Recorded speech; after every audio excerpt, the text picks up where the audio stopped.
You ready? Are you sure? Yeah, I'm ready. Okay. I'm ready when it comes to being on camera. Turn it Okay. on. He's like, yes, let's go. Okay. Hello, everybody. Welcome to Noveen C TV, and it's your girl, Noveen C. Today, I have a very special guest with me. Some of you might know him from his podcast called Talking with OC. We've been friends for like 150 years.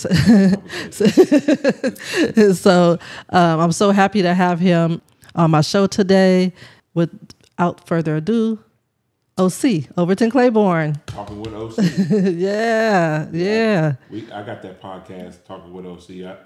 I feel privileged to be on your show today. Noveen, this is great. Oh, thank you. The setup, how professional you are is just wonderful. Oh, thank you. That means a lot coming from you, the fellow podcaster. Yeah. And so Overton had reached out to me a couple months ago on Facebook and asked me to be on his podcast. Yeah. And so I was like, of course, right? Of course, it took me a while. You know, I'm slow, but it took me a while to actually get on there.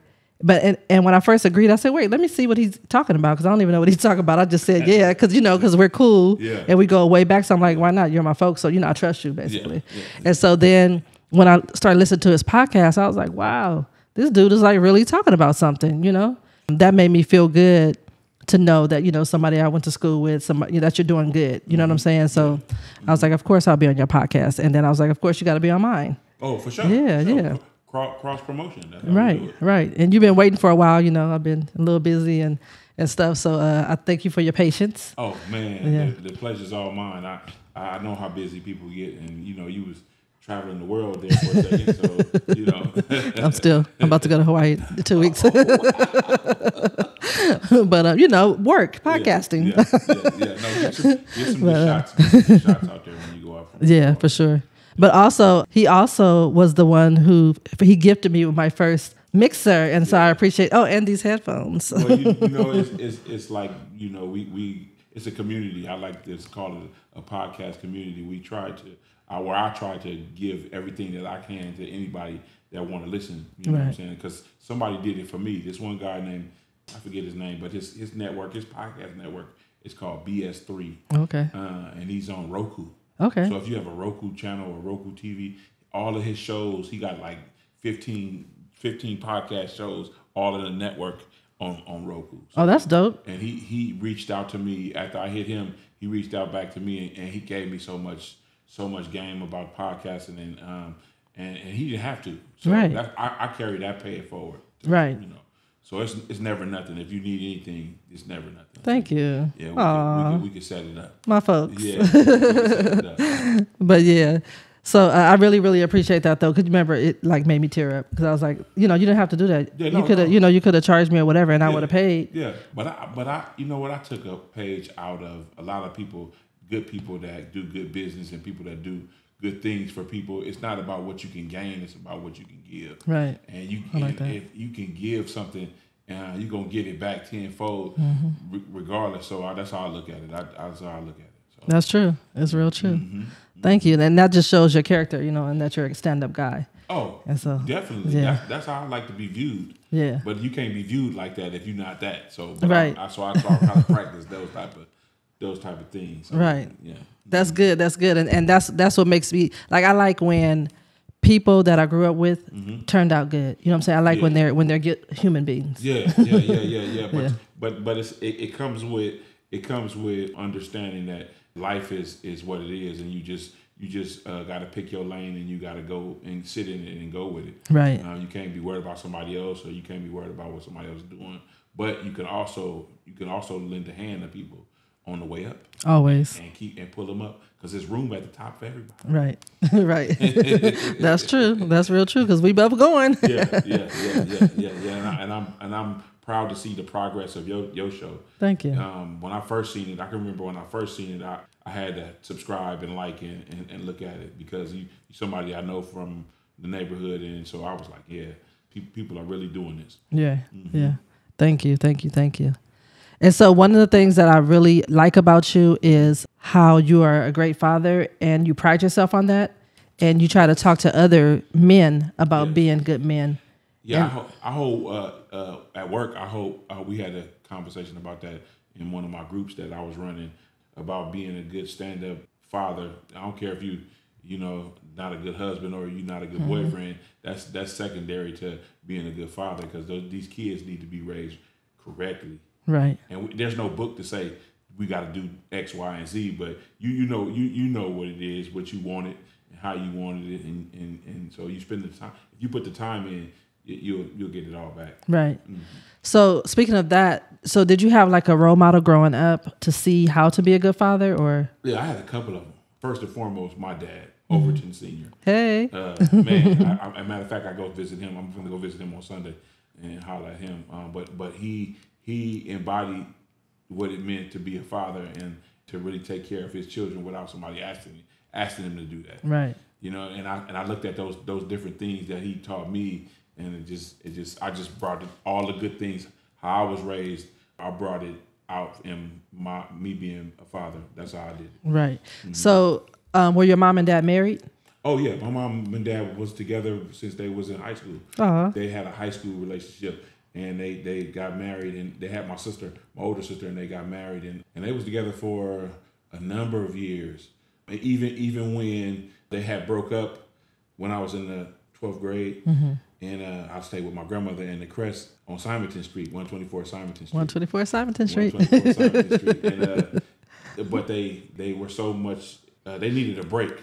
I seen they needed a break from each other. Yeah. And they got that break. And then before my mother passed, I could talk.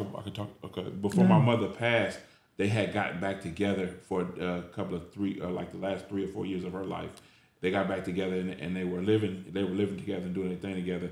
And so that just showed me how to treat a woman. One, two, that you can't be afraid to say you need a break, or you can't be afraid to tell how you feel. And that taught me a lot. That relationship, looking at their relationship, taught me a lot about how to be family, how to do family. Right, so, right.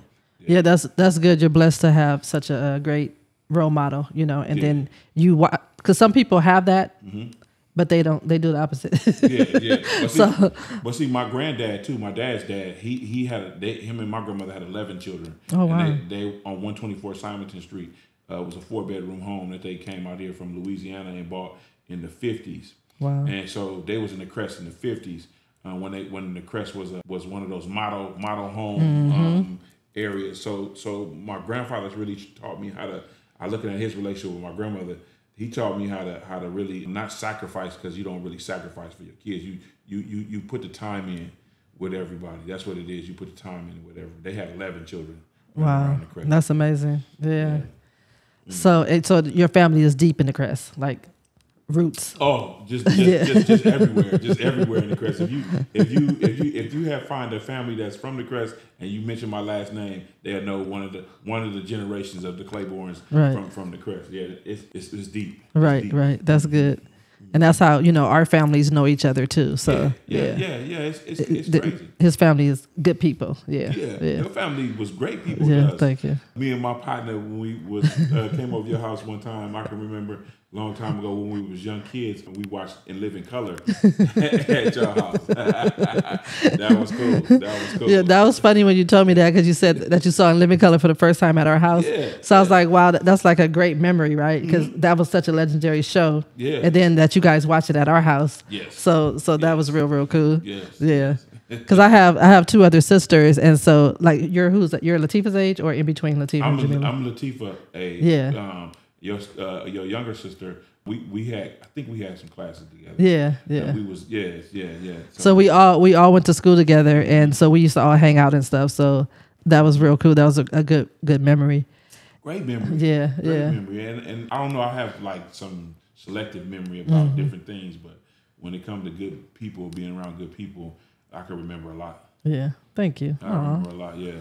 But yeah, because our house was, everybody used to come to the house. Like, that's how we grew up. Like it was like a community in the Crest. Yeah. We all used to hang out at each other's houses or whatever. So that's why I think we were so close. And then even if we hadn't seen each other in years, because I hadn't seen you in years. Yeah. When we get together, it's like we never left. Thank you. Yeah. Thank you. Yeah. And that's one of the things that when you're around good people, and you've been around good folks, that it just happens that way. You mentioned about your job that you run some groups sometimes. So what is it that you do?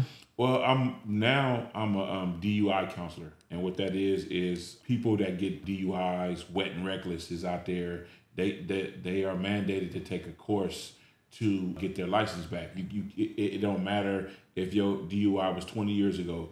If you don't take this class, and we're not the only people that offer it, but if you don't take this class, of course, they're not gonna give you your license back. Oh, okay. So I got a lot of people that come to the program I work at, and they take this course, either 18 months, 6 month, or if you get a wet and reckless, it's a 3 month.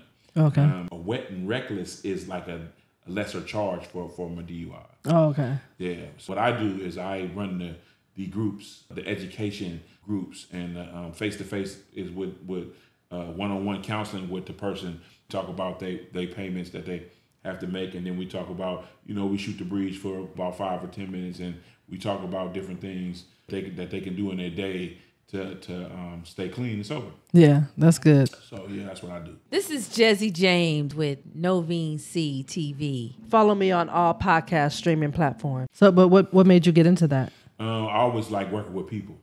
It's fun. It's a funny story. I'm gonna give you this little backstory. Year 2000, I moved to Sacramento, and I was a young father, and I was trying to figure out what I want to do with myself. Mm-hmm. So I went to school for computers and networking. Okay. I got a degree in networking, but I never used it though. I started working for the Sacramento mental health department. I worked with the mental health people in the Locke facility, and it was just terrible to work there because of the way they treated them. Oh yeah. And so I started believing in mental health because I start seeing it. I never seen it before. Right. Like I never bought in. I always thought people can just be, you can be normal, or you could be normal, but everybody ain't like that. Right. And so I was blessed with the outlook not to have those challenges. I think, but I have a lot to give. I thought at the time I have a lot to give to these people. And with that being said, I started working with kids at the Sacramento City School District. I worked there for 13 years. And then it just popped off like that. And I always wanted to be a counselor. Okay. I always wanted to be a counselor. Like the counselors we had in junior high school, high school, I always wanted to be a counselor. I always want to have my own office. And that's true what they say. When you start saying what you want, and you start writing it down, and you start looking at it, and the opportunity rose, and I became a counselor. That's dope. Mm-hmm. And what you said about like really like focusing on something and like writing it down, and then it happens. I totally believe in that for sure. Yeah, no, you can actually conjure up something if you put your pen in the pad, and you can see it, and you sitting up there talking about it, and you putting it out there. Another crazy story. I was working for this company, the company I'm working for now, called Bridges. It's stars. It's on my shirt. Bridges and stars. And I was a security guard. Wow. I was the security guard. I was working in the lobby, and I start seeing all of these people come downstairs, and I start asking them, "What do you guys do? How do you do what you do?" And they was working with people. It was counselors. It was working for CPS. They working with the CPS cases. And this one guy, I forget his name, but he stopped and gave me the game on everything. Wow. And so I said, I'm gonna do that. So I had quit being a security guard because I didn't want to be the security guard there no more, and I came back with my certification. Wow. And they hired me to go upstairs to be a recovery specialist. Wow, that's awesome. And so I ain't finished. Within 4 months came by. I asked God to show me where put me where he wanted me to be, and so the 3 months went by.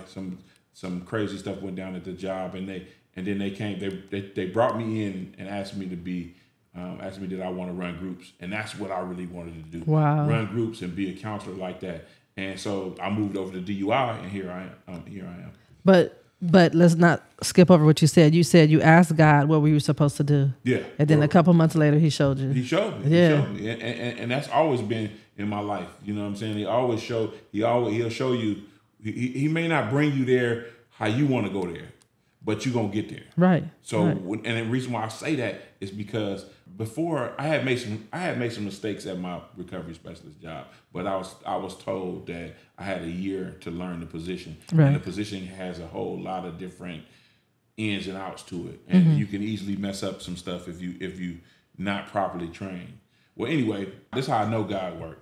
They called me in the office and told me they was writing me up for these mistakes that I had made. Right. But they're supposed to be training. Right. And so I said, you know what? Tell him I can't. I don't even want to talk. Right now I can't articulate how I feel about this whole stuff. So and then the other guy said, hold on, wait a minute. I want you to run groups for us, and I want you to stay here and run groups for us. I want you to do this, that, and the other. And I was like, yeah, I can do that. But then, you're not finna slap me twice. You're not finna move me, and you're not finna write me up as I'm going out the door. It's not gonna happen. Right. So God, long story short, God made it to where they took that write up and tore it up. Wow. I didn't sign it because I don't sign Yeah, write-ups. that's I don't sign write-ups. I like how you said it. We're like, I can't articulate. I'm like, that was good. Like, and so they ripped it up and they threw it away and moved me over to this great job. I got my own office. I got my own things, and I just do my work. They let me come work, do my work, and then I leave, and it's been all good since then. So there's no stressing off of it.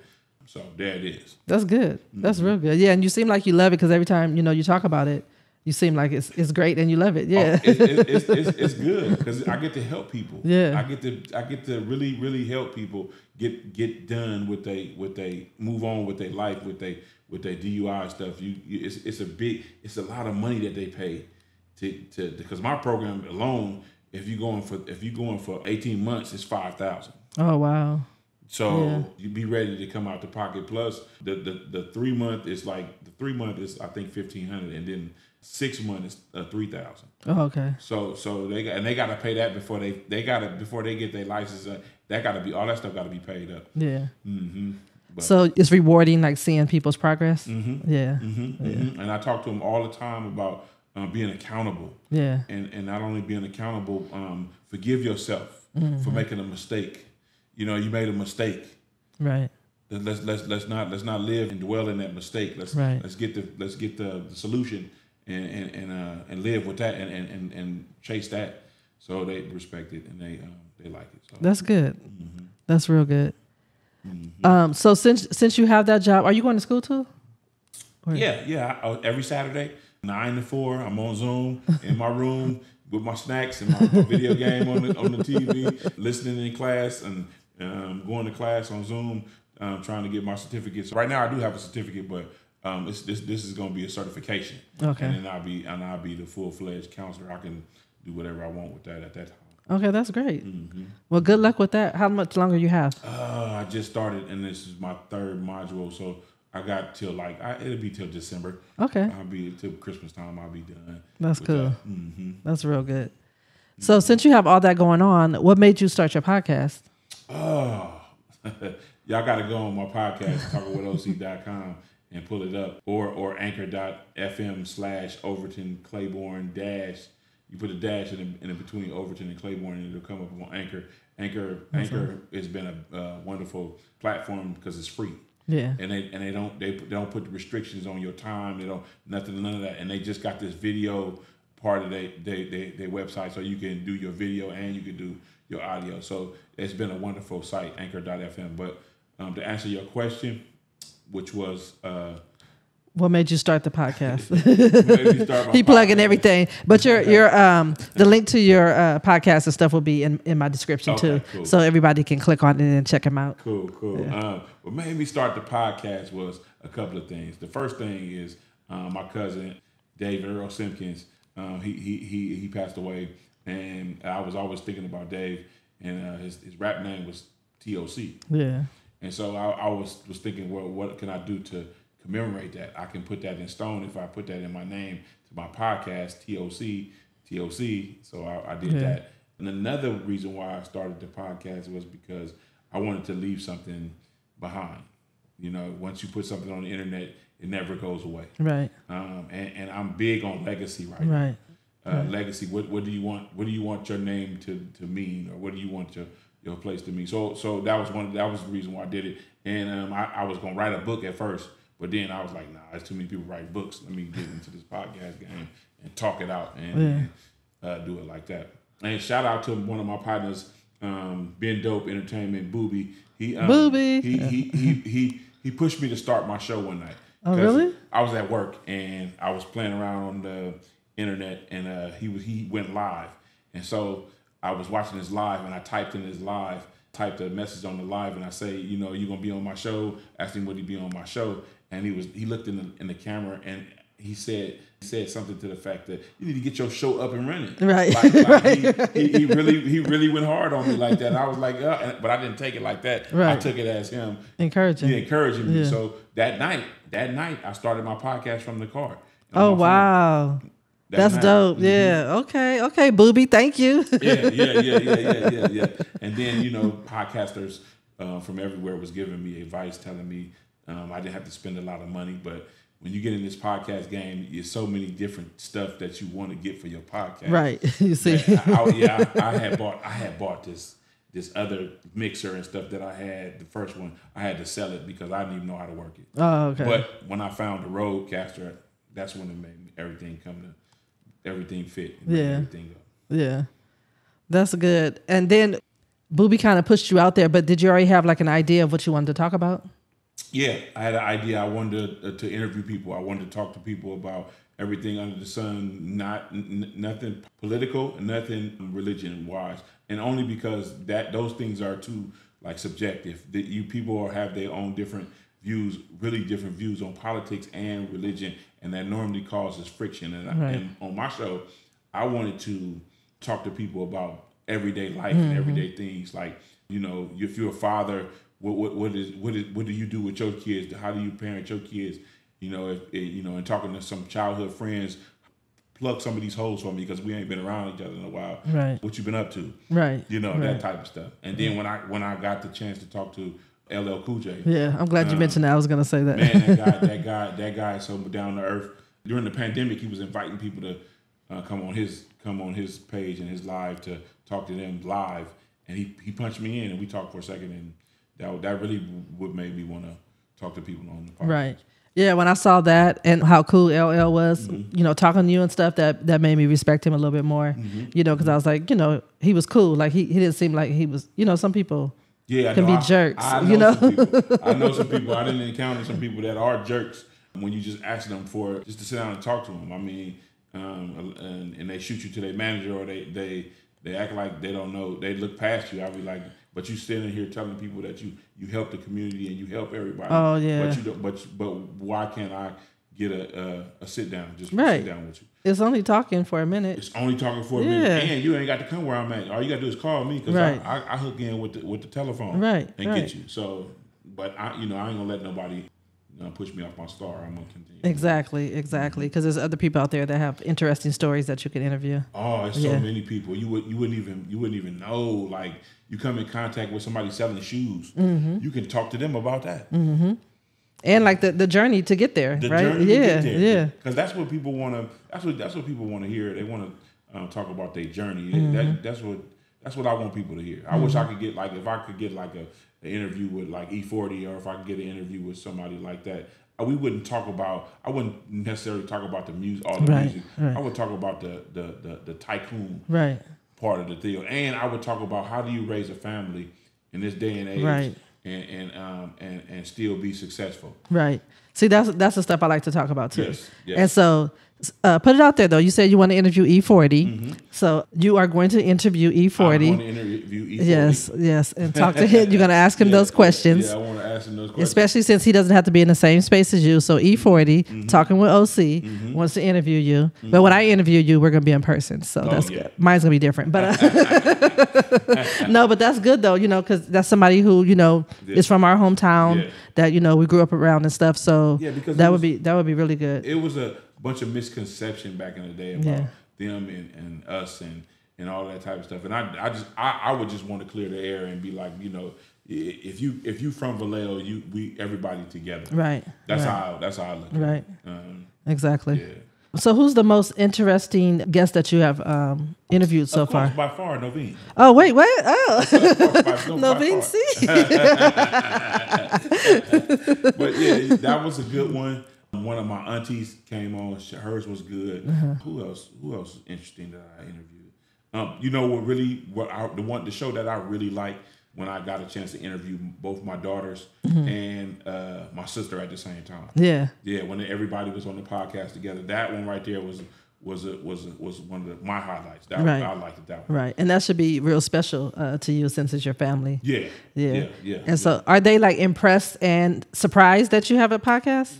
Well, yes and no. Like especially your sister, because she grew up with you, right? Yeah. So. Yeah. So she, my sister. Matter of fact, by the way, my sister is an author, published author. She have a book out. It's called Dope Hair, and it's on Amazon, and it's a good read. The Bay Area. Excuse me, it's a Bay Area hood book, but it's pretty. It's good in the fact that it's a good. You can't put it down when you start reading it. Oh, I need to check it out. Yeah, so it's like a the way she writes is man. I used to have her doing my homework. The way she writes. So wait, so what's your sister's name? Her name is Misha Claiborne. Misha Claiborne, and it's called Dope Hair. Dope Hair. Yeah. Okay, that's dope. That's dope. I have to check that out. Yeah. So what was I talking about? You were talking. I was asking you, like, was she surprised since you guys grew up together? Yeah, like, did she ever think, oh, my brother's gonna be speaking to the masses? Yeah, she sometimes she gets starstruck, but that's a gift and a curse. But what really gave me what really pushed me too is my daughter, my youngest daughter, Tatiana Claiborne. She is a special person. She really when she gets behind something, she really pushes it. And so she told me, she gave me her 5 fingers of approval. And told me, Dad, I like what you're doing. Continue to do it. So that's another thing that we should do. Is listen, kind of involve our family members and get the people that's closer to you to talk to you, because all of these other people sometimes it just don't matter, because we don't know a lot of these people that be talking. Right. But that's special too that your daughter approved. That means a lot, because sometimes like our kids be like, oh, but for them to say that you're doing a good job, Dad, that means a lot. That's cool. Yeah, so that's really, really good. So you and your daughter, all your children have a good relationship? We do, and but I'm gonna be totally transparent and 100 with you. Sometimes, like my situation where me and my daughter's mother, she had 2 children before we got together, and they were young when we got together. So it was a blended family. Her and I had a baby together, which is my youngest daughter, which is 24. So when years go by and things happen, the relationship sometimes tend to get away from you because you don't see each other. I don't see them a lot like I used to. Oh, okay. But it's not from my doing. It's from what they expect and what they trying to do with themselves. So I don't never hold my head or be like down about nothing, because I know what I've instilled in everybody. Right. And I know that if it wasn't for me being the parent that I was at the time, no one would be doing the things that they're doing today. Right. And sometimes, like when they're young, even though they're not that young, but sometimes when they're young, they don't see that until later. Yeah. Yeah. So and you give them their time to do whatever it is that they need to do. So that's what I do. Both of them, my daughter's brother and sister, they have their own houses, they have their own families, and they have their own. They do their own thing. So that's pride enough for me, because I know that I aided in that. Right. Exactly. I know that. So that's how I keep it. I talk to my little grandsons a lot over the phone, over the iPhone. We talk, FaceTime and stuff. FaceTime. And we talk. They text me all the time. We talk about video games and stuff like that. Yeah. So I'm good. I'm good with that. Yeah, that's really good. I'm good with that. That's good that you're active in their lives. What do they call you? What's your grandfather name? G-Pie. G-Pie. G-Pie. When you coming over, G-Pie? I love that. No, they cool. Yeah. They some cool fellas. They got a shot. They got a shot in life. Yeah. That's awesome. Yeah. And so what kind of challenges did you face when you were like trying to start your podcast, or like during the process of having it? Oh, a lot. Just trying to understand how things work. Right. Was really one of my biggest challenges. I thought you had to have the big camera. I thought you had to have all this, that, and the other, and I was just overthinking everything. Me too. And so what I did was I started reaching out to people that had podcasts that I like. Right. And I start watching them on YouTube, and I start seeing what they're doing with their podcast. So I've learned a lot, but I haven't been able to put it all in the play yet, but I learned a lot, and that got me to a point to where I can at least do the audio part. Yeah. And so that was a big challenge of mine. Yeah. I spent a lot of money. I spent my own money, trying to do different things and not understanding it. But I always lean on somebody to tell me what's going on. So that was the biggest challenge of mine. Yeah. And then people believing in what you're doing. That was another big challenge. But I also believe in myself. So and I heard a quote on TV where this dude said something about. He said, somebody you have to believe in yourself. Mm-hmm. Because and he made a reference to that movie called The Attack of the Killer Tomatoes. Oh, you know how dumb that movie was? And do you know how stupid that movie looked? Somebody had to believe in that to get it to work, to get it out there. Somebody had to believe in themselves to say, I don't care what this movie look like, I'm gonna get it out. So I use that as my motivation to continue to do what I do with the podcast. Was that something important to you that you wanted other people to believe in you? Oh no.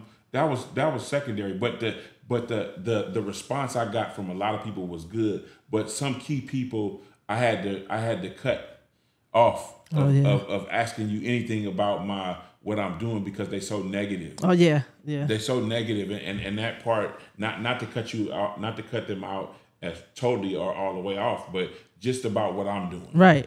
You see what I'm saying? I don't go to that extreme where I'm cutting you off. No, because I didn't know you too long, and I know who so I'm not going to treat you like that. You can have your opinion, right? You know what I'm saying? But this is mine, and this is what I'm trying to do. So yeah, it was just that. Yeah, I'm glad that you did that, and you didn't let them discourage you from continuing doing something that you wanted to do. Especially like I said, because it's a good platform, and what you're talking about is important. Thank you. So we need more positivity. Yeah, we have a lot of bull crap out there already. We don't need no more of that. You know what I'm saying? For us and for our people, we need to uplift each other. Yeah. So thank you, and I'm glad that that's what you're doing. Oh no, thank you. Thank you for having me on. No problem. I feel real comfortable right here. Yeah, good. This is cool. That's good. This episode is sponsored by Serenity Crystals. Serenity Crystals sell all things energy healing. They believe that what you think is what you become. They make sure to keep their prices affordable so that everyone can have the opportunity to enjoy their products. They are big fans of Noveen CTV, and they would love to extend a special offer to all my listeners. Use code word NoveenCTV to receive 15% off all their items in stock. Follow them on Instagram at Serenity_Crystals1111 or on Facebook at Serenity Crystal Candles. First rap concert. Really? Was Coolio Too Short in the Coolio? Oh, Too Short at the fairgrounds? Yeah. Yeah. Yeah. Wait. So wait. How old were you? I was young. Like 13? Yeah. Okay, wait. Because I remember that, but I was trying to wonder who else. I remember Too Short was there. I was trying to remember who else was there. Mm-hmm. So it was Coolio because did they have the Doing the Butt contest? Do you remember that? I don't remember. Because my cousin Charmaine won that. That was like one of my favorite rappers from the Crest. Yeah. Okay, so how did that come about? Because I know it's from people that we know that we grew up with. Yeah. That thing just came together like. Coolio was one of the people I wanted to interview, so I got a line on Coolio. I talked to him, and he said every time I see him, he's like, "Okay, yeah, I'm doing it." Yeah. So he was in the studio. I think he was online, and he was in the studio saying he was in the studio. And I got with him, and I asked him would he want to make me a jingle. He said, "Yeah." He shot me the price, and I paid him the money that he wanted. I thought it should have been more, but he right. Man, and so a couple of days later, he shot me back the song, and I was in love with it. But it was like it's a song. It's not even because a jingle is like real short. Yeah, he gave you like a whole song. He gave me a whole song in the beginning. Yeah, a whole song. So that's him. He created all of that. Yeah, that's dope. He did all of that, and I give him props because when you do business with somebody that is business minded as he is, and they just stick to what they say. It's refreshing, right? And he has never been that type to not do what he say. Right. I run into cats like that, right? And Julio has always been, he's always available Yep. to talk. It's like I don't know how to explain it, but that's the type of respect I got for him. Right, me too. And he shares his knowledge. Yeah. Like he's not one of those people who think he can't. If he tells you something, you're gonna surpass him. It He don't believes. matter. Yeah, but a lot of people are afraid of that. That's why Yeah. they don't tell you shit, right? Well, yeah, but it don't matter. Right. I got what I got. Right. Right, but people be hating. Yeah, but but he's very generous with his time, like you Yeah, said, yeah. and with his knowledge. You know, like he gave us like a lot of information about stocks and stuff. Like he was teaching us a lot about that, and so I appreciate him for that. And he was one of my brother's co-defendants in the when they had whatever charges that they said that they did. Yeah. So Yeah. so I mean, but we've been knowing him since he moved out here from LA. From LA. Yeah, him and his sister and his brother, Trepagna and Tremont. Yeah. Like we all we're cool with them. And so ever since junior high, and he's always been cool, and like you said, he has that business mind and he's really, really smart. Yeah. When I talked to him and I asked him about Cavi Records, Yeah. and he told me the story about that, and he told me that he was 17, went down to the place to get the business stuff together, and they told him he had to come back when he was 18. And then he ended up doing it. But that right there, who thinks about that? Right. At that age, who thinks about that? But I just wonder, since he was in the Crest and stuff, like he might have had like influence from like Mac Dre, the Mac, people like that, because he was around them too. And so because Mac Dre had Rob Records, him and D'Angelo, so maybe he saw some of that too. I'm not sure, but that's just what I'm thinking. Maybe that's why he was. But Well, I mean, I think it was before that. I think it was before that. The way he told the story, I think it was before that. He always was the one that wanted to kind of be on his own, his own boss, and he's been that way for a long time. Right. And that you just don't get those. You have to those qualities are learned, and they just are with some people. Some people just have that. Yeah. Him. And he has that. He has it. And I'll tell anybody that I listen, that guy. That's why he has so many friends. Right. That's why he has so many good things. That he's been through a lot in his life. A lot, I'm not gonna say he hasn't, but on the business side, a lot of stuff works out for him. Right. Because he doesn't spare no expense to learn about what it is he's trying to do, Right. or to know about because when I was talking to him, he was telling me about stocks. Right. When I had him on my show, Right. he was telling me that's what he was trying to be, was one of those people certified to do that. And I'm like, Julio, who does that? Right, exactly. Who does that? Especially who do we know that does that? Yeah.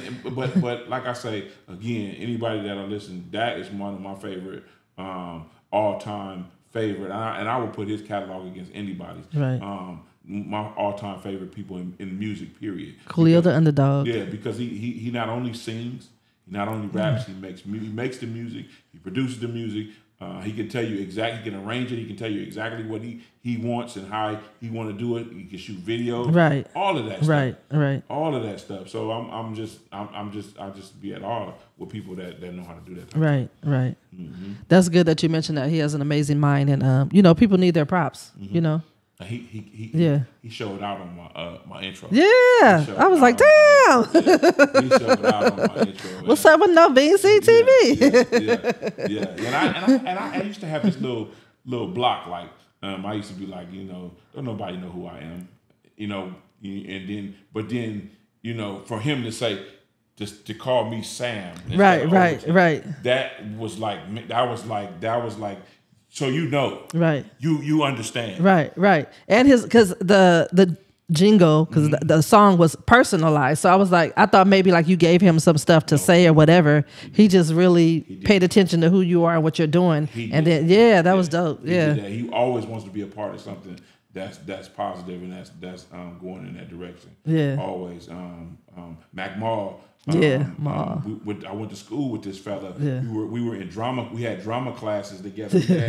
We had certain classes together, and I was around when he wrote his first album. That's a classic. Right. And so he never forgot. He never forgets.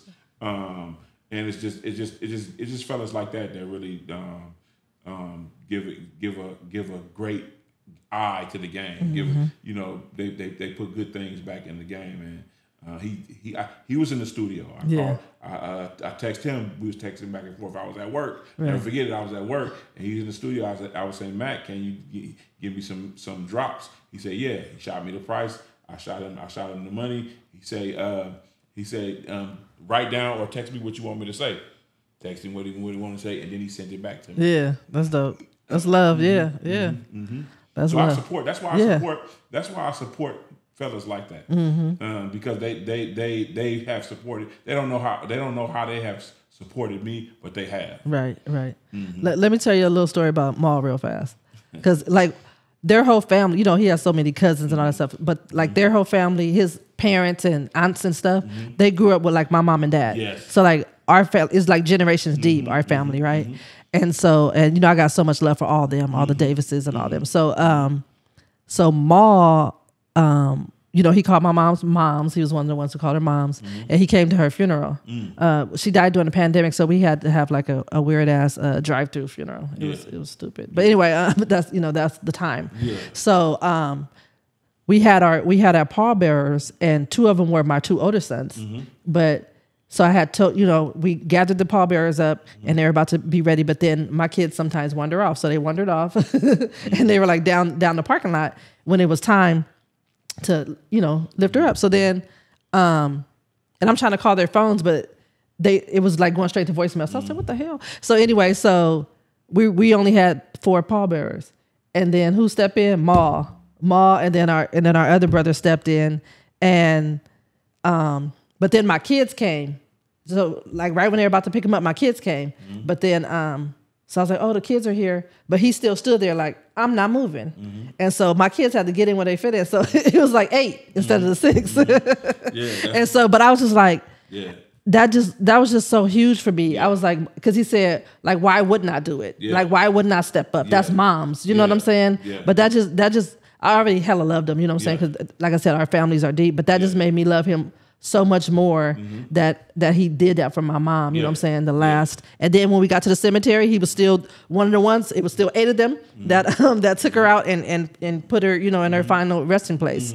So that just meant a lot to me. I'm not surprised. Yeah. I'm not surprised. He's that type of fella. Right. That type of fella. Always been that way with me. Right. I don't know if somebody else, but he always been that way with me. So I always give him props for helping me. And Coolio props for helping me. Right. And that what you just said, it doesn't surprise me. Right. It doesn't surprise me at all. Maul is that type of fellow. Yeah. And that's why things in their business in their professional life, that's why things happen for them. I went to one of his 420 bingos he had. Yeah. I won all of the smoke. I wanted all everything. Give it all to I don't even smoke, but I want all exactly. I had wanted to go, but I think whenever he was doing, I had something else already planned, so I couldn't go. And then he has something else coming up, but it's when I'm gone. I'm like, he keeps having these events when I already have something planned. But that was dope, the 420 bingo. I was telling one of my girls, because my girl, she loves bingo, my girl Jeanette, and she loves to smoke. So I was like, girl, he got a 420 bingo. Like that was a good combination. Great idea. Yeah. Great idea. So I always support when I can. I always buy albums. I always buy tapes or whatever it is. I buy. Now it's downloads. So I do all of the downloads. I do it all. Shirts and stuff. I've bought shirts. Me too. And stuff like that. So it's all because the love they have for themselves and for me. Right. And how they treat people. How they treat people. Yeah. They see that right there. Tell you how they gonna treat you. They tell you exactly how they gonna treat you. It didn't surprise me a bit him doing that. Him stepping in to do that because he has done that. Right. And he continues to do that. And that's what I like about those fellas is that they genuine. Right. Every time he's seen me somewhere, or every time if I was showed up at it, like they used to do this club called The Edge here in Sacramento. Every year he used to do The Edge, and when I seen him there, I hadn't seen him in years, and then when I seen him there, he was, oh, that's Claiborne. Right. Yeah. So that's how we work. That's how we go about doing it. See, I like that when they're excited to see you. Yeah. Instead of you're going to see them and they're the star, but then they're happy to see you. Because they know, know, like Maul know. We used to sit in class. We used to hang out in the neighborhood, and it was not just it's like brothers. It's Right. everybody grew up like brothers. It's not like you know. It was just that. It was just that. That's what I liked about growing up in the Crest, because it was a community, you know. Yeah, and community. everybody, like, we all knew each other. We were close with each other. So anybody you go talk to, you could tell they know your last name. They know who your people's, and now that used to surprise me too. I was like, how you know? Yeah, I know your uncles. Right, I know exactly. We and so it was just, which one is your daddy? Exactly. That's how it is with mine too. Yep. Yep. So yeah, it's great. And that's what I think helped shape us, you know, how we are. Yeah. And then we try to do the same, like with our kids, and instill that into our kids and stuff. Even though times are different, it could still be similar. Oh, it is similar. Yeah. It's some things that'll never change. Yeah. Tradition will never change. Just how you want to be your kids to be good people, that'll never change. Right, exactly. So it's some core things that you pick up. Yeah. Yeah. This is Jesse James with Novine C TV. Follow me on all podcast streaming platforms. What happened with your mom? Oh, why she passed? Yeah. Oh, she had she had cancer. Oh, okay. My mother was a smoker since she was like 12, 13 years old in her life. Oh, wow. And she developed cancer, and she didn't tell nobody. She was like the prideful type. She didn't tell nobody until it was just to the point to where it was she couldn't do nothing. Oh, wow. And so it was hard for us to really help. Now I was stuck in a place where I didn't know what to do. I didn't know how to help. I didn't know what to do with my sister. If it wasn't for both of my sisters taking care of their parts in that whole thing, I don't know where we would have been. Yeah. But but we got through it. But it gets different, but it never gets better. It gets different. Right. So yeah. So your mom suffered by herself, kind of, because since she didn't tell you guys, yeah, she kind of was like dealing with it on her own. Yeah, until she had to tell us, like she was at work one day and she had this pain and she went to the doctor, and then that was it. After that, we had found out she had to tell us. Yeah, there wasn't no way around it. So it's just, man, it was just, I don't know, that whole time from 2010 till about just before the pandemic. I was in a crazy place. So like 10 years. 10 years. Yeah. I was in a crazy place. I still handled my business. I still did things to keep myself going. But it was if it wasn't for a family, like my immediate family, my sister and my dad, my younger sister and my dad, I don't know what we would have done. Yeah. See, yeah, so that's I mean, you know, I know because my mom just passed in 2020, and that's a huge change. That's very, it's like, what am I trying to say? It's just fucked up, right? Yeah, no, it is. So, especially, you know, when you're really close with your parent, but for you to, you know, just keep pushing, even though you said, you know, for those 10 years you were messed up. I'm gonna tell you how bad it was. I used to go to work. I used to work for the school district. I used to go to work and I used to put my feet up on the desk and lay back and just give the kids a workbook and then go to sleep. Wow. So you were like depressed. I just didn't even. I wasn't even engaged, and I don't know why they didn't fire me. Yeah. I don't know why they didn't fire me. They kept me on coming back every year. I just kept coming back every year, but. That was just the type of mood that I was in until I actually got a chance to talk to my father, and we got a chance to live together for about 3 or 4 years. We got a chance to live together, and my younger sister, we all three of us clicked up, and we just started something. You know, now we started something. My father he has a company that he runs, and he lives in Martinez, and my younger sister, she's a boss, and then now I'm doing what I want to do. So it was so you're a boss. Yeah, it was a time where we didn't, you know, where we didn't have none of that. Right. We was living in a 3 or 2 bedroom apartment, and it was that's just what it was. And Right. so something as small as you'll never guess what brought us together. Never guess. It was the NBA Finals. Shut it up. was the NBA Finals because we liked. It was when LeBron them won in Miami. That was that whole time. I'll never forget it. That's what that whole season. Those couple of seasons is what brought us together. Really? Wow. So LeBron brought y'all together. Yeah, I mean, you can say the Heat. No, but that's good though. I mean, no matter what it is, as long as something brought you guys together, you know. Yeah. So and made it a lot better for all of us.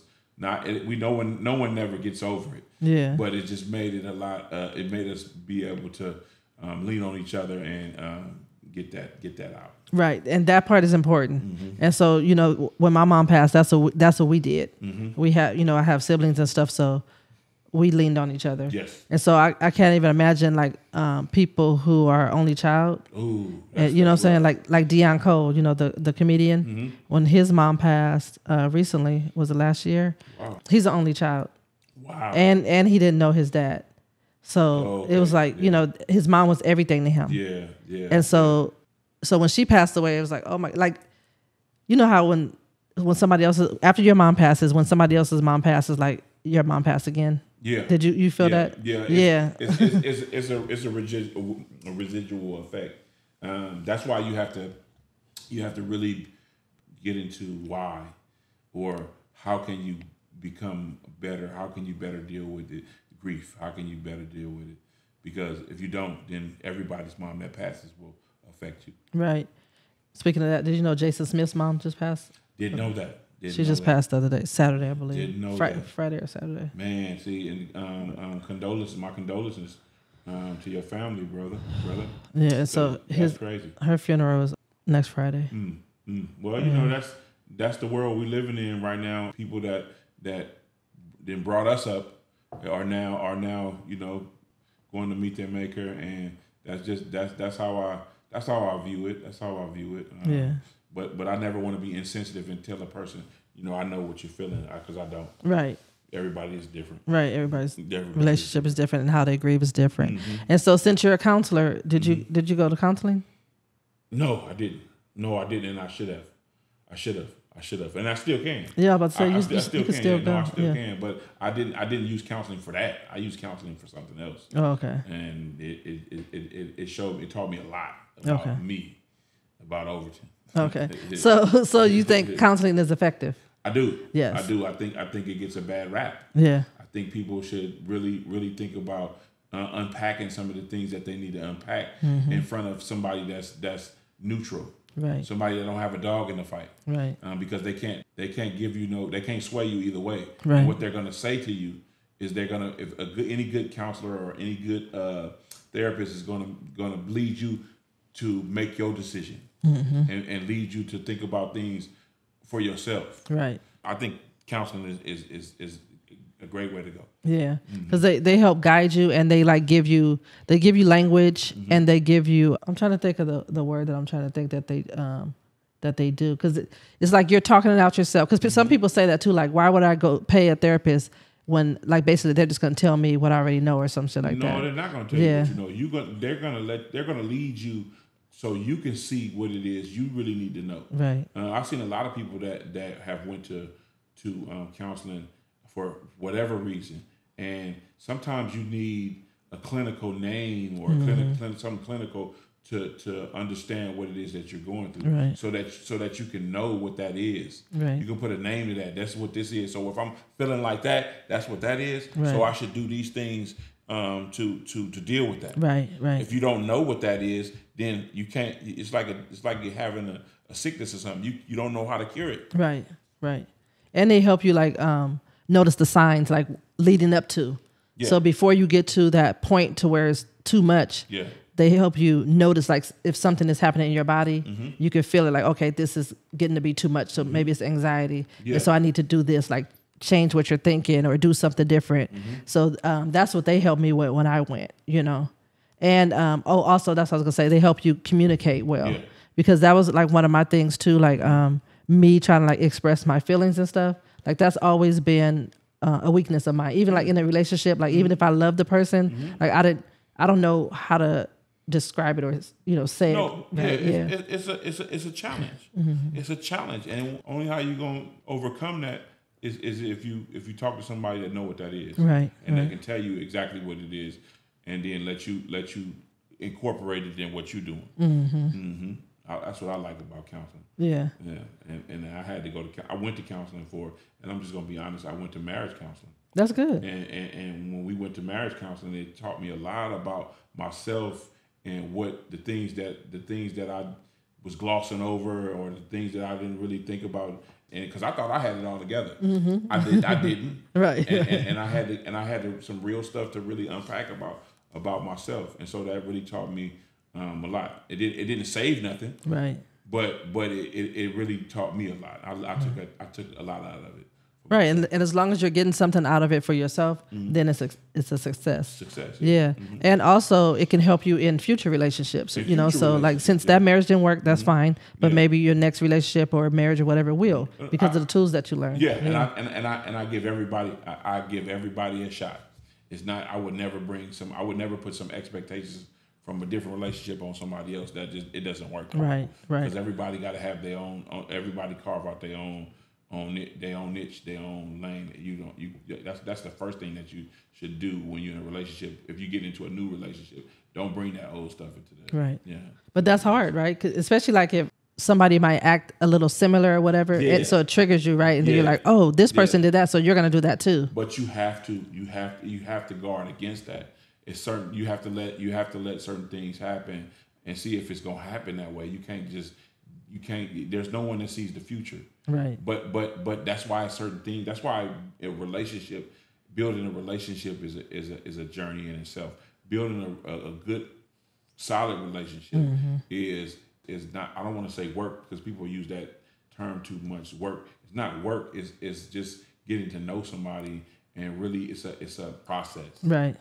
You know what I'm saying? You just can't meet somebody yesterday and then y'all all in love or whatnot. That may happen, but then you have to also understand and look and continue to look at how this person treats other people. Exactly. You know what I'm saying? Because everybody tell you who they are. They show you. They show you for who sure. they are. Yeah. And so why would I waste my time with somebody that can't even treat their mom right? Right, exactly. Because it's gonna be pointed back at you. Right. Give it some time. They're gonna start treating you that same way. Right. So you gotta pay attention to things like that. I think it's just a real journey that when you get to get a good relationship with somebody, and that's a relationship with anybody. Right. I'm talking about friendship, romantic, children, all of that. yeah. All of that. It's a process. If you don't spend the time doing it, it's not gonna happen. That's true. I had to realize that too, because I'm a workaholic, and I had to really realize that. That's why I quit one of my jobs that I had a weekend. I had a weekend job. I had to quit it because I couldn't do nothing. Right. And so I needed some time to rest. So I had to quit them. They didn't like it, but I didn't care. I mean, but yeah, you have to take care of yourself, Self-care. and that's really important. And like having relationships with other people, not just working, Yes. because then Yes. where do you get satisfaction? You can't just do that to yourself. And I'm just coming over the hill with that, because even when I was married, that was a big Achilles heel. That was the biggest thing, because I used to choose work over everything. I thought I was doing it for whatever reason I was doing it for, but it's a cap. You got to put a cap on everything. Right. You can't just expect to have it all, and you're not even putting time in where time need to be put in. Right. Right. And so I think that's one of the biggest things I learned. Yeah, that's good. That's good. So growing up in the Crest in Vallejo, California, if some people listening, if you don't know what like that place is, I loved it growing up there, but it was also like a dangerous place to grow up. And like a lot of people that we know growing up, sold drugs or were murdered or murdered people or whatever, you know what I'm saying? They just succumb to the streets. So what do you think are some of the reasons why you didn't go that route? Because I had big cousins and uncles and stuff like that wouldn't allow me to stray that far into the streets. One of my cousins, he was on a podcast. He was in the romp. Freaky D. Freaky D. He really was that type of dude. He was that type of dude. He didn't allow us to go that way. That's real good. Yeah, and so, but see, that's why I tried to. I had a conversation with him on my show too, because he did 16. He did 16 and a half in federal penitentiary. And so I'm gonna tell you this little story that I have.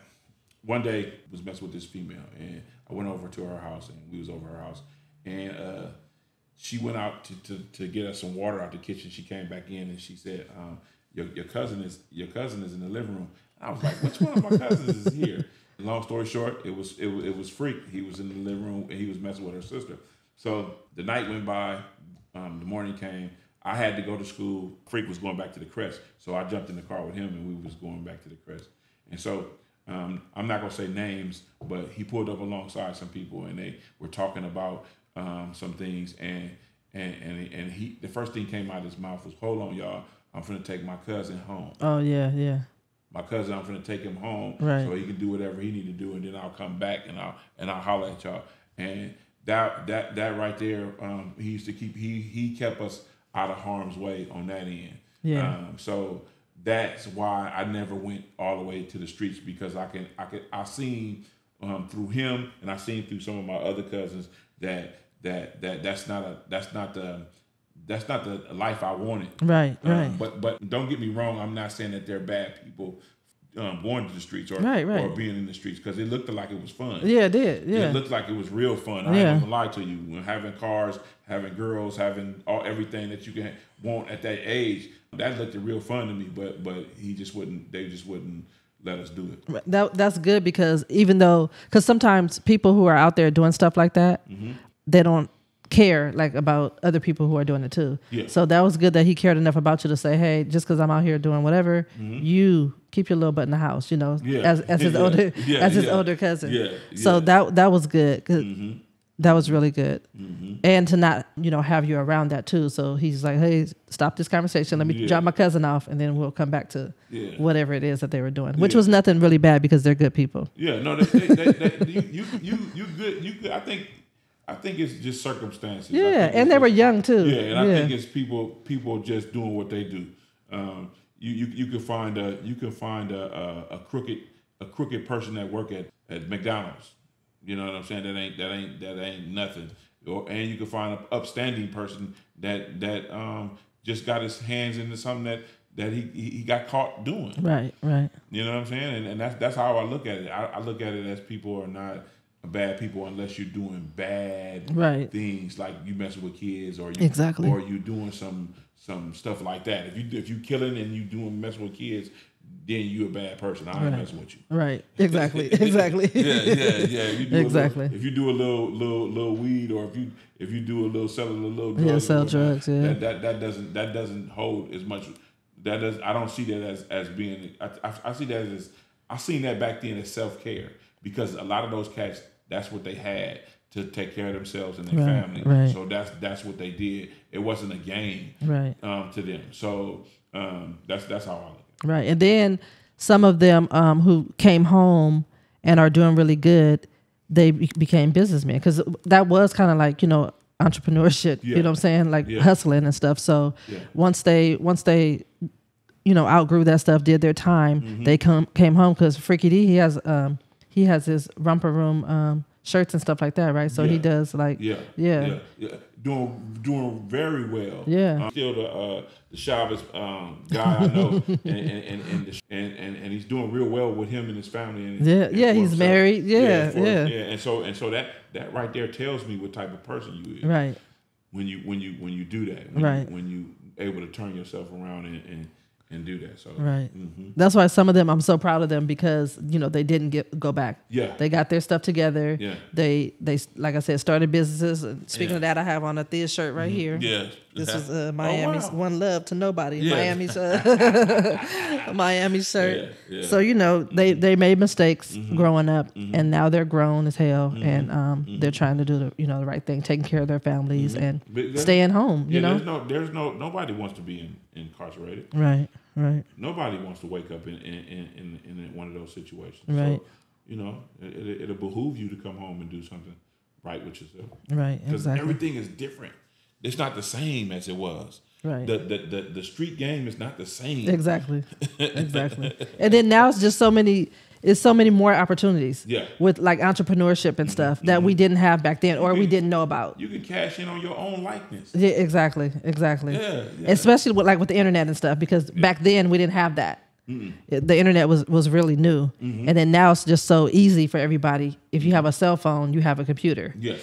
So now there can be influencers or whatever. They Instagram stars and all. Making a lot of money. Yeah. So It's like, they got to make it work for them. It's just like drug money. Some of these views, Yeah, and some of these things, they be.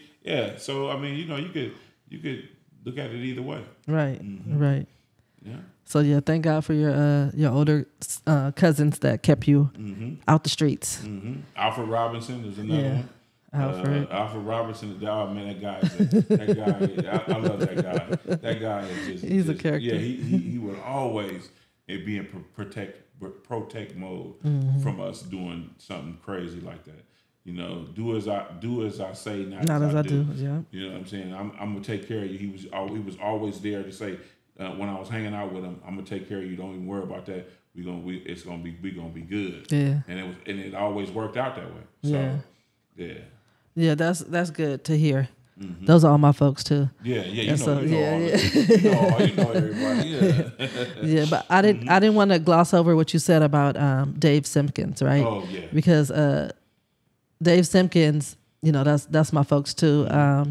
Which is your cousin, and you said you named TOC is after his rap name. Yeah. And he passed away. He was married with kids, and his youngest daughter? Yeah, his youngest daughter is best friends with one of my nieces, Latifah's daughter, Kiana. Yeah. They've been best friends since elementary school. That's cool. And so like we used to always see Dave and Mel up at the school, when we would go see the kids. So I like that because he was a present father, so seeing him, somebody that we grew up with from the Crest, as a present father, we'll see, and his second daughter is the same age as my oldest son. So we would see them at the high school, at the elementary school, you know what I'm saying, at all the assemblies and stuff.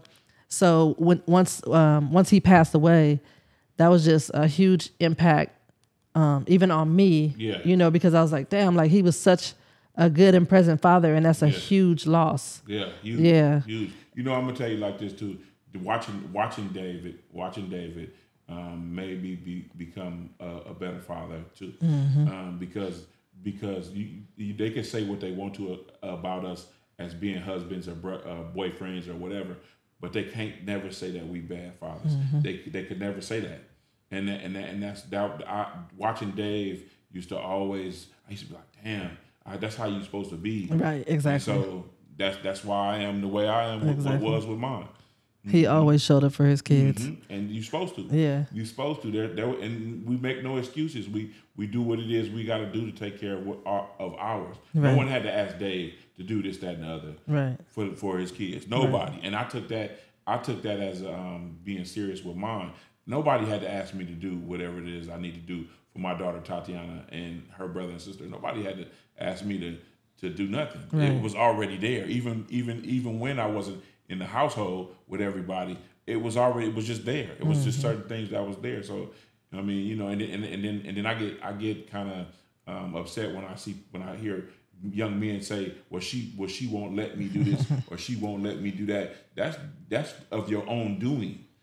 That's of your own doing, because we have a system that doesn't work for us all the time. Right. But you have to stick with it, and you have to be persistent, and you have to go through it to get what you need. I got another cousin, Durante Hollins. Yeah, I always Durante. speak of Durante like this because it took him 3 long years or some years to get off of child support and fight in the courts for his kids, and he did it and got it and it was and that's how you got to do. That's how you have to do if you want it. Right. If you don't want it, then you're not going. It's not going to happen for you.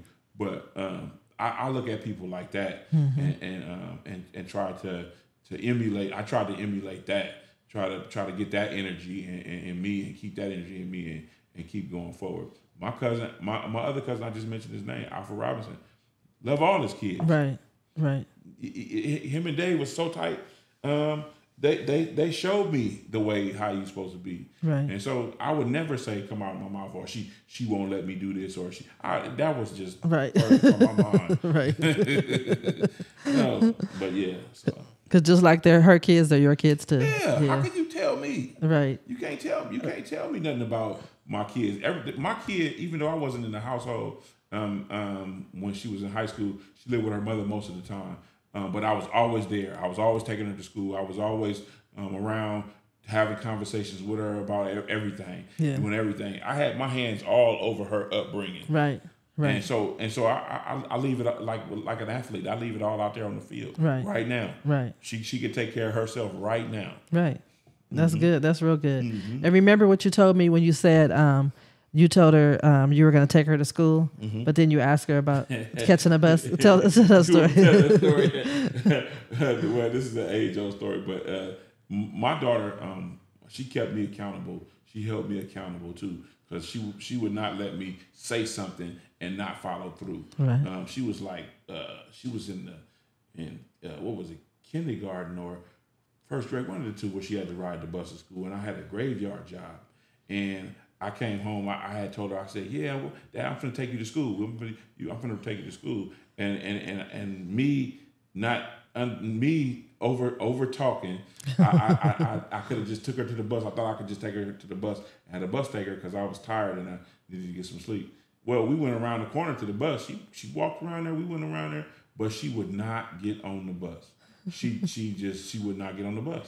And so I had to tell the lady to go on and go. And then, and I was so hot, but I ended up taking her to school and she just told me, Dad, you said you was taking me to school. So that's what that was going off of. And I couldn't really be mad at her. I just had to, she held me accountable. Those type of times right there really push you as a parent. They really make you not look at your anger and look at what the real is. Right. And that's that's the platform I used to give her. But she'll tell you nowadays, if she wanted to do something, she damn near had to have a PowerPoint presentation. Just come show me to have me sign off on it. Right, exactly. So it's just those times like that really. PowerPoint, that's funny. Yeah. I like that though, because I'm kind of like that too. Like with my kids, like, if they ask me something, I'm like, to go somewhere. I need more follow-up questions. I need. Yeah. So like if they told me, you said I can go, I'm like, well, what questions did I ask you? Yeah. If I didn't ask you any questions, I was not talking to you. I might have been on the phone saying yes to somebody I'm on the phone with, but I didn't say yes to you. Yeah. Because I'm going to ask you, who's over there? Where you going? What time? You know what I'm saying? All the stuff. So you didn't ask me and get a yes. Yeah. Because I'm not that parent. No. And it was like that her whole life. Like she was a Girl Scout and a cheerleader, and when you Girl Scouts, they like to have these overnight trips, and they like to sleep over each other's house and all of that. And she knew my stance on that. Right. I didn't like that. Right. So if your mother was there, I had no problem with that. Right. That's you with her. Right. If your auntie was there, which is your mother's sister, you with her. Y'all good. It's okay. But if ain't nobody gonna be over there, I can't have you over there. Right.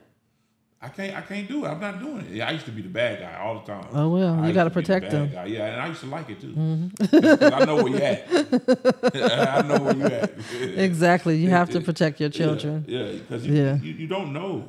Right. I don't know these people. Right. I don't know what's going on with these folks. Exactly. And they may be, for all I know, they may be the best people in the world. But if something happens, guess who they coming to talk to? Right. You. And I don't got time to be talking to nobody about that. Right. I don't got enough time to be talking to nobody because I'm not going to I'm not gonna be nice. Right. Right. I'm just not gonna be nice. So yeah, they used to didn't like me. She used to didn't like me. I mean, she loved me, but just it's times like when we had I had a strict policy on makeup. You know, you're not old enough to do all that stuff to yourself. But I had to step back and look at the stuff that she was doing. So she was in cheering, and they used makeup for when they did their performances on the stage. They didn't ask me one time. We was in LA. They didn't ask me, and I was hot. Yeah. I almost pulled her off the stage. Right. But I had to realize, you know, it's about her growth. Right. And so she said, I only wear it on the stage. I said, all right. Right. All right, I'll give you that. Right. And sometimes you just have to judge your kid, like see what they're doing and how they're acting. Yeah. So like if they're acting fast or something like that, then like no. But if they're responsible children, then you don't have to worry about that.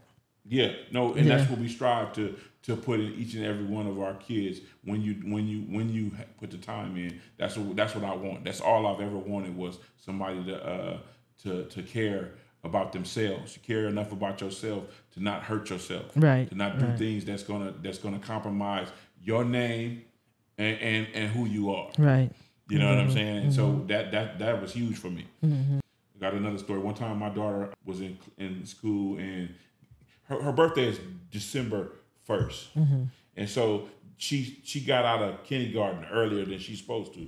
And so she wasn't mature enough to take direction from other people. For me, I had no problem with it. But she was not mature enough to sit down in class and you know do what it is you're supposed to do in class. So they pulled us into this meeting and saying that she may have some type of ADD or this, that, and the other, and we gonna give her medication. And I told them I said I let them finish their spiel, and then I looked over at them. I said, no, check this out. We're not doing that. Right. We are. This is OC's plan. Now this is OC's plan. This is what we gonna do. We gonna get her extra help like y'all can.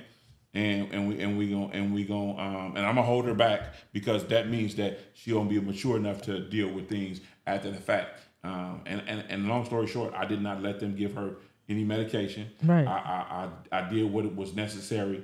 And I was the bad guy for saying this, but the things that I knew about her was only because I put the time in. Right. And it was interested enough to find them out. Right. And so when that happened, we're gonna fast forward to her 12th grade year. We fast forward to her 12th grade year. She graduated with those cords. Wrong. You see what I'm saying? Yeah. And that's I attribute that to me knowing her. Right. Exactly. You know what I'm saying? You can't know nobody if you're not around. Right. Exactly. And that's good. And I'm glad that you advocated for her because, you know, some parents don't know that they can advocate for their kids. Yeah. And when somebody tells you something about your kid, that's a suggestion. You can, you tell them no. You're not going to medicate my child, you know? We're not doing that. Exactly. We're not doing that. Exactly. Oh, no. Her mother bit hook, line, and sinker was going to sign all kind of papers. I just no, we're not doing that. Right. It stops with me. Right. It stops with me. No. Like, no, thank you. And that's a testament to somebody that's looking out for their kid and looking out for what's going on and knowing what's going on. Right. You have to be that way. If these fathers are missing these points in their life, they don't progress. It's a progression. I look at it as a progression from age 1 to 10. You treat your kids a certain way.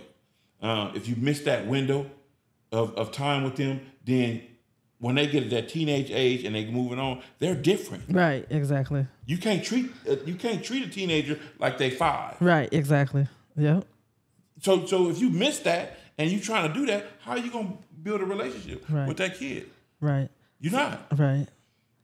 And a lot of fathers I've seen that have been in prison a long time and they get out, they try to do that. They try to treat their teenager like they are 1, 5, whatever. Yeah. And then that's when it's a conflict. Yeah. Instead of like you're saying, like meet them where they are. Yeah. Yeah. And go from there. Yeah. Yeah. It ain't nobody's fault that you missed that. Yeah. That's fine that you missed that. We all understand that. But if you go from there and you start doing those other steps with them, you'll be fine. Like you say, it's a whole. To me, it's a science. It's a science. I looked at it like that, and they used to ask me, well, how can you just let her go like that? It's not that I'm letting her go. I've been on her since she been 2. Right. Right.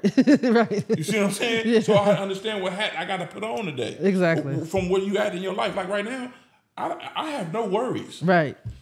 Yeah, because you know you did your job. I have no worries. Yeah. We had a nice conversation the other night about what she's doing with herself. Yeah.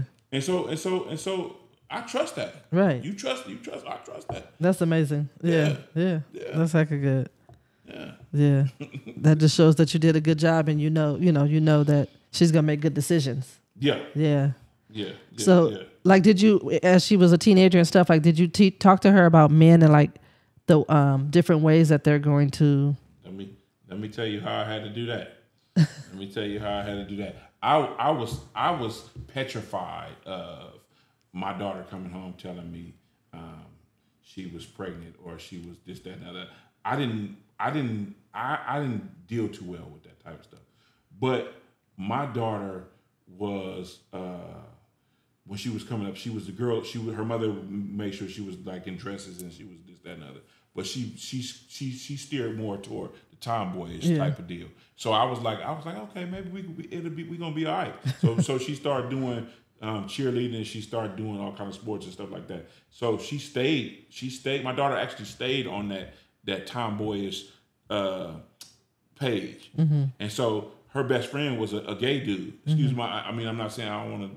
So I'm not anti anything. Right. I don't want to say that on your show. I love everybody. Right.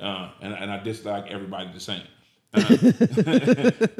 So she had this best friend, but they and they act like I can't see things. Right. But I allow her to come to me and tell me that she likes girls. Yeah. And so that was a big weight off of me. But then I use that as a teaching tool with her and learning tool with her. I want to learn everything about you. Right. Teach me about how you're feeling. Right. So that we won't have no problems. I use that as a learning tool for myself. Right. To get in with her on that end. So I didn't have to deal with boys and I didn't have to deal with all of that stuff. So because of her preference. Right. Right. That's how I look at it. Right. So does she have kids now? No. Her sister has kids. Okay. Her sister has 3 kids, 2 boys and a little girl. Oh, okay. And her brother has 2 kids, a little girl and a little boy. Okay, that's good. Yeah. Mm-hmm. That's plenty of grandchildren. Mm-hmm. Aww. Oh, they falling out. I think they finna have another one. Somebody good. Have another one. So. That's how it works. That's good. That's how it works. So, I tell you the truth, I wish I would have had more children, but I just didn't want to do it with anybody. Right, right. That was just that's good. You had standards. That was the whole thing. That was my whole thing, which was I don't know. It turned out good, but I wish I would have had like 6. Yeah. I used to want 6 until I had my first one, and then I said, "Oh hell no, I just want 1." And then because the labor was so bad, and then the next year I had my second one, so I was like, "Okay, I'm just gonna have 2." Mm-hmm. And then 12 years later, I had my third one. So, it happened. But I wanted boys, so I was glad that I had boys. Mm-hmm. And it wasn't until a couple years ago I was like, "Damn, I should have had a girl." Mm-hmm. But then I have my granddaughters, so it worked out, and they're so sweet. So I was like, I know they're gonna take care of me. So I was like, I got my babies and my granddaughters, so it's all good. Yeah. So that's how I look at it too. I just look at the legacy part. Right. What are we gonna leave? How are we gonna leave it? And just leave it like that. Right. Right. That's good. Yeah. This episode is sponsored by Serenity Crystals. Serenity Crystals sell all things energy healing. They believe that what you think is what you become. They make sure to keep their prices affordable so that everyone can have the opportunity to enjoy their products. They are big fans of Noveen CTV, and they would love to extend a special offer to all my listeners. Use code word NoveenCTV to receive 15% off all their items in stock. Follow them on Instagram at Serenity_Crystals1111 or on Facebook at Serenity Crystal Candles. Is your thing a LLC? Yeah. Okay. Yeah. I got LLC. It's talking with OC. It's Talk Entertainment. Oh, okay. LLC. That's what it is. Oh, that's good. And so talking with OC falls under that. Good. Yeah. So Okay. I did that. I made sure I did that because, you should look into patenting your stuff because there's people out there that like to see you doing good and go buy the patent themselves and then tell you have to pay them for using your Yeah, stuff. that's crazy. So that's crazy. I don't like that. But, Yeah.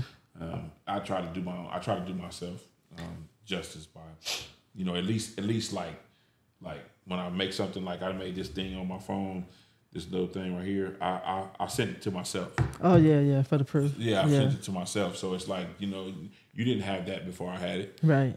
You know what I'm saying? So it's just little tricks and little things you got to do like that. And that's one thing that I want to talk to E40 about because everything that he puts out, he has a patent on. Oh, okay. Yeah. Everything. So he got a lawyer. He has a lawyer on retainer that's his job to do that. Oh, okay. You see what I'm saying? See, my one of my friends, my friend Jeanette, her sister is a lawyer who she does trademarking, I believe. Yeah. So once I start, getting my coins up, then I'm gonna need her on retainer. Oh, you gonna be huge. I can see a lot of people. I can see a lot of sponsorship going on. I can see you like you got your friends thing here. Serenity crystals and candles. Mm-hmm. Yeah. And then you watch. I can see it happening. I see it happening. Like I appreciate that so much. Like because you always tell me that, and I really appreciate that. You pouring into me and saying that really means a lot. No, it's true. It's when I get around people that are doing that have that energy, I gotta say it. Yeah. Because I've been around some people that energy is just low, right? Negative, and they want that quick turnover, and it's nothing that you're gonna have in your life is gonna be that quick thing. You gotta build it. Right. That's that $1 million worth of game. Right. You gotta build it. Right. And so I see this is what I see. I see it's being built. I see it being built. I appreciate that. And I like it. Right. And I see the same with you. And that's why I said like I like how you're positive and how you're talking to different people and getting their perspective on life and stuff. And you're not being negative. And so with that you can't go wrong. No. No, as positive as I am throughout the day, you'll be like, where did you get this guy from? They ask me how you doing. I'm phenomenal. Phenomenal today. How about yourself? And then with a smile. Yeah, no, you got it. It goes a long way. It goes a long way. Yeah. Whatever you're doing. Yeah. You know what I'm saying? I know I have my bad days, but I try to always, if I'm conversating with somebody, not put that energy on them. Right. Exactly. That means a lot. Oh, look, I just thought of something. So when in August I had my 30-year high school reunion, and Compton was there. Yeah, right? we went to Vegas. Yeah. Together. Okay. So Compton. This really shocked me. So I'm just minding my business at my class reunion, right? Yeah. And I see Compton and Kevin Norman and I forgot who else was with them, but I was like, "What's up?" And then what shocked me was Compton said to me, because it had been like over a year that I made a video, and so he said to me, he was like, "Why you stop making videos?" And I said, "What?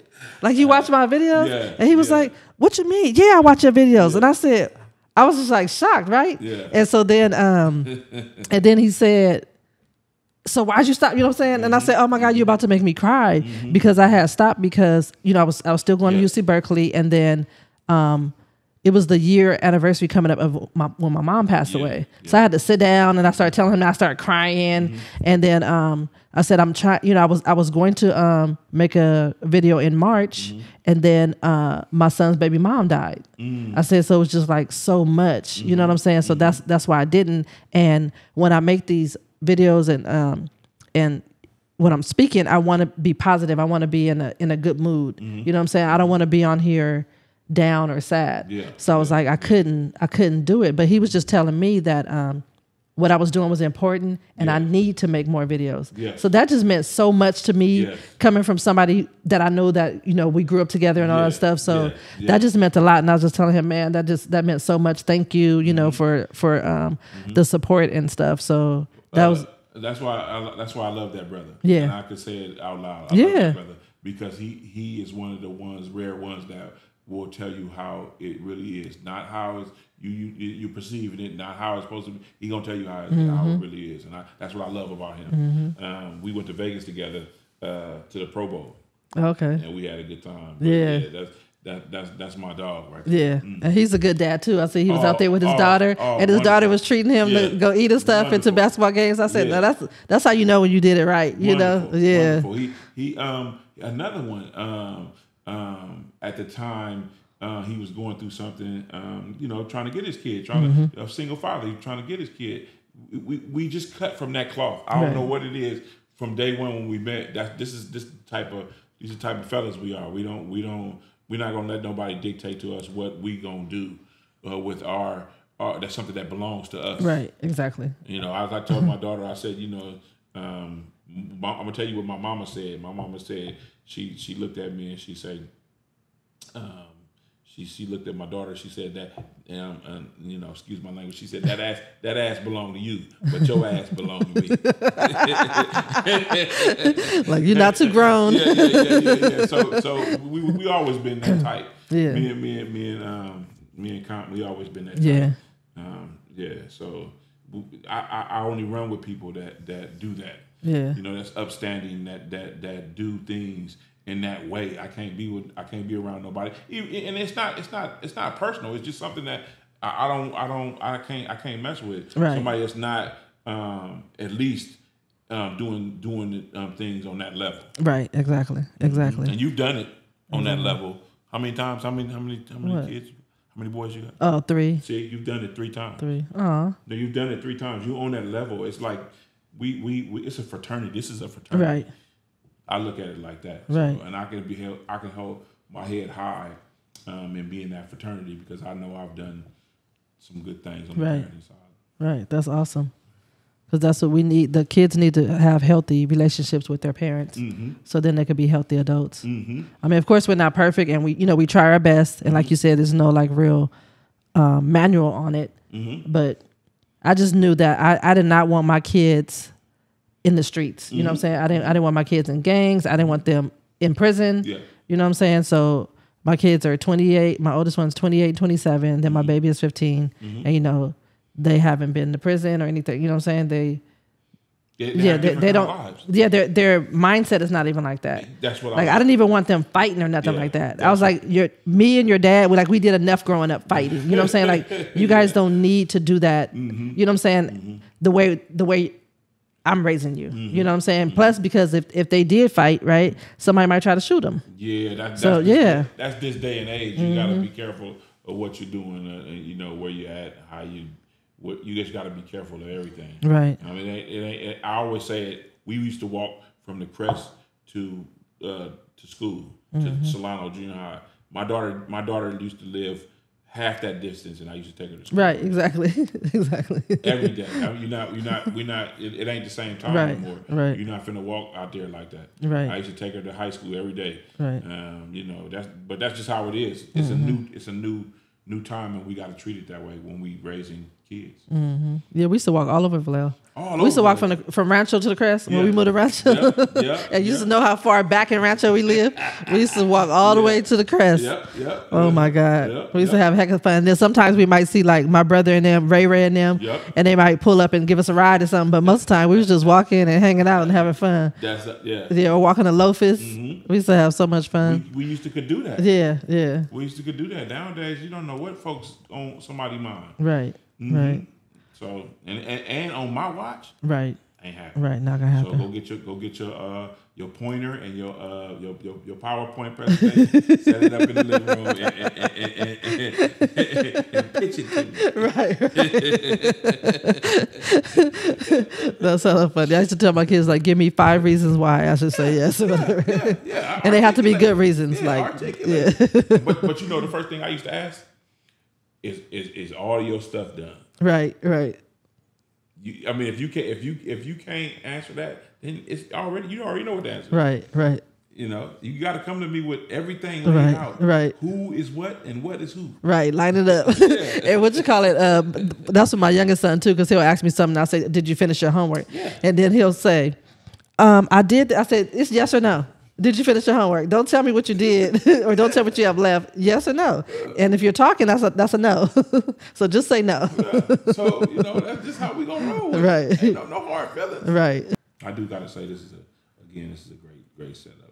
Thank you. Man, my hype man, Overton. This is like a kid at a candy store right now. Talking with OC approved. Talking with OC. I'm the host. Thank you. But yeah, I think we can kind of wrap up. Okay. Well, before we do that, I have something for you. Yes. Yeah, I got something for you. I brought a gift here. You brought something for little old me? Yeah, I brought a gift here. I got the Talking OC t-shirt. Oh, The white on black and the black on white. I got her, she came through and did my podcast, so I gotta bring something on my way, in. So I gotta bring something on. Yeah, bring it in. I gotta bring something on my way. Yeah, thank you so much. This is what we do. This is how we do it. Right. Never come to nobody's house empty-handed. Right. Thank you. Yeah. I appreciate it. So those are for you. So yes, I'll rock them. If you want to put them in a frame and put them up, you could do that. But can I wear them? Yeah, you can wear them. They're wearing. Well, if I frame it, you gonna sign one? I'll put that most definitely. Okay. Matter of fact, I'll give you another one that's signed. You can wear. Okay. Cool. I'll give you another one. Oh, that's dope. Yeah. That's dope. Oh, so because Arzell Lane, he had me sign the shirt that he had bought for me. Yeah. So I was like, what? I was like, that was dope. Mm-hmm. And so we had to find the Sharpie, and I signed it, and I made like a reel out of it. And I'm gonna start collecting them. I got some, like you was talking about earlier, the romp shirts. Yeah. I got one, and I'm gonna put it in a frame. It's folded up. I think it's one of these. Yeah. And I'm gonna put it in a frame. I got one of Julio's, and I got I'm just gonna start framing. Right. It's classics. I have a poster. It's like a Thiz poster with like heck of people on it. Mall signed it, like hella people signed it, but for my kids, like to Kamani. You know what I'm saying? Mm-hmm. We still have it in the garage, but I was like, I didn't preserve it. You know what I'm saying? Yeah. So it's kind of tattered. But I was like, man, I said, yeah. But I was like, we have to keep that because they signed it, to my son. You know those plaques that people be getting with the number of records that they sold and those plaques. Those that's the kind of casing I'm gonna put these shirts in. Yeah, that's dope. Mm-hmm. Yeah, that's dope. When I get my room together. Right. Your man cave. Yeah. Well, I appreciate you for having me on. I didn't mind the drive. This is just wonderful. Thank you. I really appreciate you, and I really love how much support that you show me and encouragement, and I appreciate that. And like I said, how you set me up with my first mixer, that really meant a lot, and these headphones. Yeah. Because brand new. I bought so much stuff. And I have it, and there's no use in me sitting on it if I'm not going to be using it. Somebody that can use it. That's how I look at it. Right. Mm-hmm. I really appreciate you. I wish you much success on your Talking with OC podcast. Yes, like I said, I see it growing, and I see you doing well, and getting E40 on to talk to you and the other people that you. No, you manifested. Write it down. You spoke it. It's gonna happen. And so he'll come around and talk to you. And so I believe that wholly. You know what I'm saying, about manifesting things and speaking things into existence. That's why I try to have everything positive come off my tongue, because you don't want to speak no other crazy. Right, words are powerful. Yep. So, like I said, thank you once again for sharing your insight on parenting and also being vulnerable, talking about your mom passing. I appreciate that. And I was about to say you have to come back again. Yeah, you have to come back again. I'll tell you what's going on, show you what's going on. Yeah, because I think I'm gonna get in this video lane pretty soon. Yes, okay, and then call me, of course. Call me if you need help. Oh, for sure. Yeah, first person I'm calling. Yeah, how we do this? Right, exactly. And then, like I said, my son, Xavier, he's learning stuff, so he's helping me too. So we might have to have him answer some questions as well. Yeah, that's. But thank you. But no problem. Anytime, unless I'm in Miami, like that one time when you called me. Yeah. I'm in Miami. I would answer that, but I'm like, sorry, I don't have my computer. I don't know. No, okay, it's all right. I'll see you when you get back. I'll hit you when you get back. But yeah, this was a real good conversation. I really appreciate you and all your good energy. And so, like I said, I wish you much success in everything that you do. Thank you. And so, thank you everybody for listening. And if you haven't done so, please subscribe, like, and share, and comment.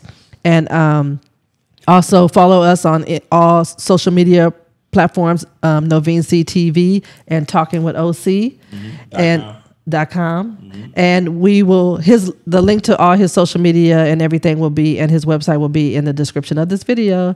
So thank you for watching and listening. I'm wishing you peace, love, and light. Bye. Bye. I'm just liking the setup. I'm just in awe. Good. It's not every day that I get offers to come on shows, professional shows. Professional shows. Professional shows.